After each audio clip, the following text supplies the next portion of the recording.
Hey everyone, I'm Andrea, and in this video I'm going to talk about the Rays roster construction. The Rays do a really great job at building a sustainable team model. They don't just compete now, but they're also simultaneously building for the future. So let's take a look at how they're doing it. Step 1 is how the Rays draft. Drafting is absolutely key to the Rays model. They draft players based on their player development strengths. That leads them to pick pitchers primarily, and position players who are athletic, versatile, and able to play the middle infield. They draft college players most frequently, with some exceptions for elite high school players like Nick Bitsko, but in general, college players are less risky to draft than high school players. And then they draft for positional depth. So instead of only selecting and betting on 1 to 2 pitchers, for example, they draft a lot of pitchers in case some don't pan out as planned. Then step 2 is actually developing the players, and the Rays are excellent at developing starting pitchers.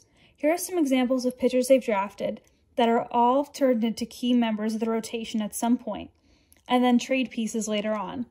And some examples of versatile players they've drafted, the most notable of this list right now being Brandon Lau. Step 3 is trading their players high, and by high I mean when they're the most valuable. Other teams will always need quality starting pitching, and that's what the Rays are best at providing. They trade their pitchers when they're performing really well and have limited years of team control remaining. The Rays have enough pitching depth to cover the loss, and they are obtaining more key pieces for the future. Looking at their trade targets, the Rays go for developed prospects, players to fill a major league need, and specialty relievers. And I'll provide some examples for each of these targets now. For developed prospects, here are 2 examples. The Rays traded Chris Archer for young players Austin Meadows and Tyler Glasnow. And then a few years back, they traded Shields and Davis for Myers and Odorizzi. The players in bold that were received were all on the cusp of players playing in the majors full-time and impacted the Rays in a huge way. This is super important because it demonstrates a key cycle of drafting, developing, trading, and replenishing the farm system. And then just some examples of filling a major league need is acquiring outfielder Brett Phillips and infielder Joey Wendell, who have both had big impacts and are adaptable players. And last but not least, they go for specialty relievers. The Rays' best reliever last season, Nick Anderson, was acquired via trade along with Trevor Richards. Beeks also, he's turned into a dependable bulk guy for the Rays. So here's an overview of this season's roster. I have the 40 in quotes because I listed players in the IL, so considering 45 players here.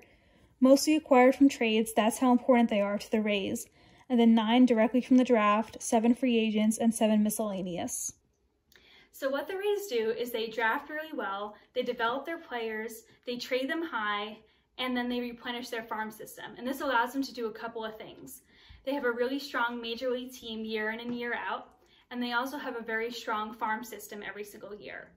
And they do those both under the constraints of a tight payroll. Let me know if you have any questions in the comments below, and thank you so much for watching.